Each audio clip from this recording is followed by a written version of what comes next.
Welcome to the show, y'all. Hope everybody's having an awesome day out there. A very happy Thanksgiving to you. Hope you're ready to chow down in a minute and go to town on some turkey and some stuffing and some mac and cheese and some of those sweet potatoes with the little marshmallows on top, dog.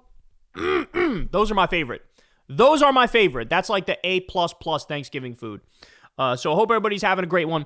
I got a lot of stuff to get to today. So in just a second, the most brutal Trump poll yet that I've seen in his second term. I mean, it's getting humiliating, if I'm being honest. It's getting humiliating looking at what his second term has become. So we'll talk about that. We also have Barry Weiss accidentally telling the dark and disturbing truth about what she's doing with control of CBS. We'll also talk about Nick Fuentes continues to tell on himself day after day in the most hilarious ways. Alex Jones is having an existential crisis on air, and it's getting worse. And later on, Bill Maher says that a furious Donald Trump texted him to yell at him, which is kind of amazing for the world's most powerful man, yelling at Bill Maher. So a washed Bill Maher. But anyway, we have all that and much more. You guys know the drill. Everybody do me a favor and subscribe to the channel. You can also support the show on Patreon. That helps out big time. This is real independent media, not just online media. And you guys support the show $2 per month at a time or $5 per month at a time. Also, thank you for those of you who tip using the thanks button on YouTube. That goes a very long way. You can also sign up for Crystal Kyle and Friends on Substack. We do have Crystal Kyle and Friends dropping this week with Gianmarco Ceresi. He's a left-wing comic, so that's going to be a lot of fun. Definitely check that out. And, of course, go subscribe to the Corn's World YouTube channel where we do live Kyle and Corn episodes. You don't want to miss any of those, man. Those are a blast. All right, so let's go ahead and jump right in, y'all. So first, let's start with this. We have Harry Enton, the data guy over at CNN, and he did a little breakdown here about the impact of the government shutdown and who it helped, who it hurt, and what's happening at this current moment with the perception of the public of the Trump regime. Take a look. I have thoughts. I always have thoughts. On this particular Tuesday morning, I have thoughts 13 days after the shutdown ended. And I think it's pretty clear, at least from a political angle, that Democrats won the shutdown. Why do I say that? Well, first, let's take a look at Donald Trump's net approval rating. It's way down from where it was pre-shutdown, right? Pre-shutdown, his net approval rating was at minus 10 points. Now it's at minus 15 points, the lowest his net approval rating has been during his entire second term in office. So the shutdown, it might have initially been helping Donald Trump out a little bit, or at least his ratings weren't falling, but now his ratings have sunk to a term too low. It's kind of crazy that Democrats wound up folding and they still are getting better grades from the public than Trump. Isn't that crazy?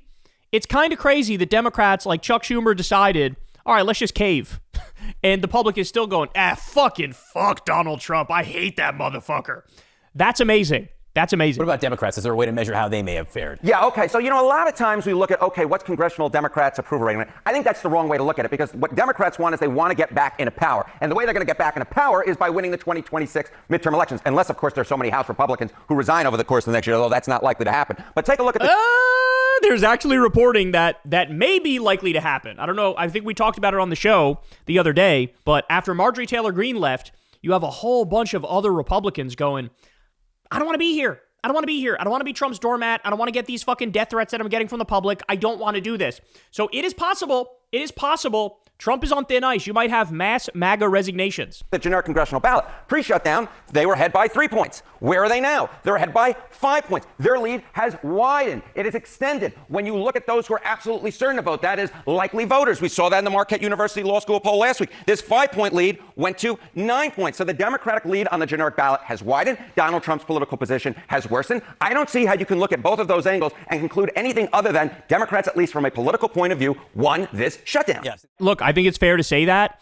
I also think it's fair to speculate that had Democrats continued to fight for another week or two, that they could have actually gotten concessions when it comes to healthcare, when it came to the Obamacare subsidies, right? Or it would have forced the Republicans' hand to nuke the filibuster, which would have, I think, in turn, further drove up the Democratic numbers and down the Republican numbers. So, look, ultimately, it wound up working for Democrats in terms of the poll numbers, but it potentially could have worked even more if they stuck to their guns and they stayed true and they either extracted the concessions through force of will by saying we're not budging, or forced the Republicans to blow up the filibuster, thereby making them own everything even more, and then also making it so that when you take power next, you could actually get some shit done, which is, of course, what the dream is. The difference between this number and this number, this is Democrats feeling pretty good heading into the midterms. This is Democrats feeling great. And that looks a whole heck of a lot like what happened in both New Jersey and Virginia and the special elections so far this year, which is Democrats really, really outperforming the baseline from 2024, which is, of course, what they'll need to win in 2026. Okay, so 24 hours ago at this time, we thought the White House was going to come out with this plan that Democrats really did seem to like about extending Obamacare subsidies. What do prediction markets say about whether or not that will happen? Yeah, okay, so you look at the prediction market at this point, and what you see is the chance of enhanced ACA subsidies extended this year. Still, it's a majority chance, 56%. That's pretty close to 50-50, but a better chance than not. If Democrats get this, and then, of course, they got Trump's approval rating falling and their generic ballot lead widening. Again, I don't see how you can come to the conclusion anything other than they won the shutdown, and not just politically. If this happens, they also won it on the substance-based issues as well. Okay, a few things here. If the Obamacare subsidies get extended, yes, I agree that that's good for Democrats politically, but more importantly, it's like super important just to like save lives of the American people and make sure that people don't lose their fucking health care. So talking about politics almost seems a little silly in the context of like just human lives being impacted in such a serious way. But having said that, yes, I do think if you get some version of subsidies that get through, that is good for the Democrats. But honestly, it might even be better from a political standpoint for the Democrats if the Republicans self-destruct, they get no subsidies through whatsoever, then you do have the doubling, the tripling, the quadrupling, and sometimes more than that of health insurance premium prices.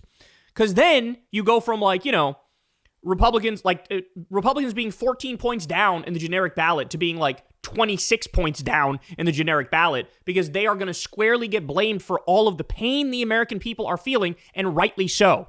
And in fact, they're in a little bit of a pickle right this moment because Trump was supposed to announce the other day, he was basically going to do the Obamacare subsidies by a different name, right? So avoid all the carnage, change the name of it, make it seem like you're not extending the Obamacare subsidies when you are. But apparently the House Republicans revolted, and they were like, no, we're not voting for these subsidies. We don't care if you change the name. We're not in favor of them. So it's looking like it may be the case that they don't get through. In which case, oh my God, the pain is going to be catastrophic. The pain is going to be apocalyptic. And like I said, it's sort of like a win-win for the Democrats, because if it gets through, the Democrats will get the credit because they're the ones who are more vocal about Obamacare subsidies and healthcare subsidies in general. If it doesn't get through, the Republicans will be blamed because they control every lever of government. So the Republicans are just cooked, dog. Just like totally, they're barbecued, they're deep fried, they're broiled, they're boiled, they're toasted. They're every kind of cooked you can think. What do the polls say about whether people want these subsidies extended? Yeah, okay, so let's just say that it doesn't happen. Then Democrats still have a political cudgel to run against Republicans, because look at this. Favor extending enhanced ACA subsidies. 70% of Americans overall favor it, 75% of independents. This really puts Republicans in a box, because if they don't extend the ACA subsidies, expect that Democrats are going to hammer Republicans over and over again on this issue. Look, it really is. They're the anti-healthcare party. That's what the Republicans are. The only ways to approach healthcare, to reform healthcare, of course, you could do a Medicare for all, single-payer system, right? You could do other versions of a universal healthcare system. There's different ways of doing it. You could do a public option system, or you can do an individual mandate system, which is exactly what Obamacare was. Obamacare copied Romneycare. It copied a Heritage Foundation plan, which is a right-wing think tank. So Democrats did the right-wing healthcare plan, and then Republicans went, now we don't like that. Now our plan is do nothing at all, ever, period. So as Alan Grayson said, their plan is don't get sick, and if you do get sick, die quickly. That's what their plan is. And so they're sort of cooked here because they're not going to do any of those things. And as you can see, the numbers are not close. They are not close on this particular issue. But I saved the best for last in this segment because boy, oh boy, is this wild. So there's a new poll that just came out, Pew Research Center, and it's specifically of Latinos. Now, for those of you who don't remember, in the 2024 election, Trump did kind of historically well with Latinos. Republicans are used to losing Latinos, but he massively overperformed with that demographic. He also overperformed with young people. He also overperformed with other minority groups. And so there was this big narrative about Republican gains among, working class minority groups. Well, I said just a few months into the second regime, I said, this is not going to last. It's going to fall apart very quickly because all the decisions that he's making are harmful, not only to those groups, but to every American. And so, no, they're going to revert to the mean. Of course, that's what's going to happen. Not only did that happen, it's actually gotten worse. Without the Democrats lifting a fucking finger, without the Democrats doing anything at all the Democrats had to do was shut the fuck up and step aside. And Trump ruined everything so thoroughly that you're not going to believe these numbers. So right off the bat here, job approval among Latinos, ready? 27% approve of Trump. 27. 70% disapprove. Catastrophic. On the issue of immigration, only 21% of Latinos support Trump. 65% disapprove. How about Trump's policies and how they impact economic conditions? Only 15% of Hispanics say Trump's policies are making the economy better. Only 15%. These are brutal. I'm not sure I've ever seen numbers this clear cut. I mean, this is as clear cut as it fucking gets. And then you ready for this? So they asked Hispanics, hey, how about Trump's policies and their impact on Hispanics?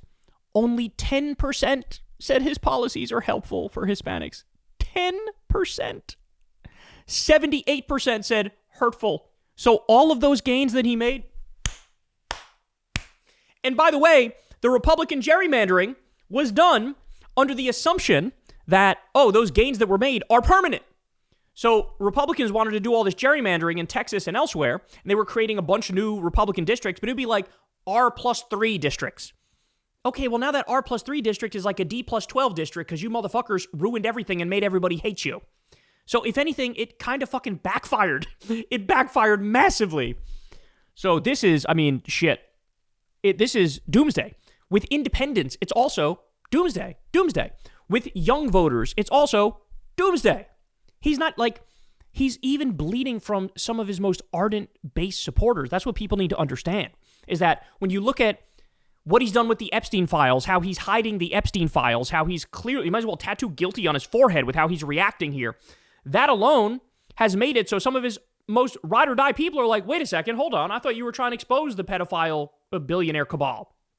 Well, no, he wasn't. He was always part of it. Okay. And now some of them are waking up to that. So you're losing all the normies, you're losing all the independents, you're losing everybody from all the fucking minority groups. And now you're even shaving some points off your base, your ride or dies. Look, I know I've been saying it for a long time, but look out. Because right now, his lowest number was 36% approval rating. That's fucking low, bro. 36 is low. But he can go lower. He can go anywhere from like 25% to 33%. And I think we might actually touch 20-something. I think before all is said and done, we're going to hit 20-something. We are, it hasn't even been a year, and we're on pace to do that. There's 3 more fucking years of this shit, bro. 3 more years. The country's going to fucking snap under the weight of this charlatan, this fraud.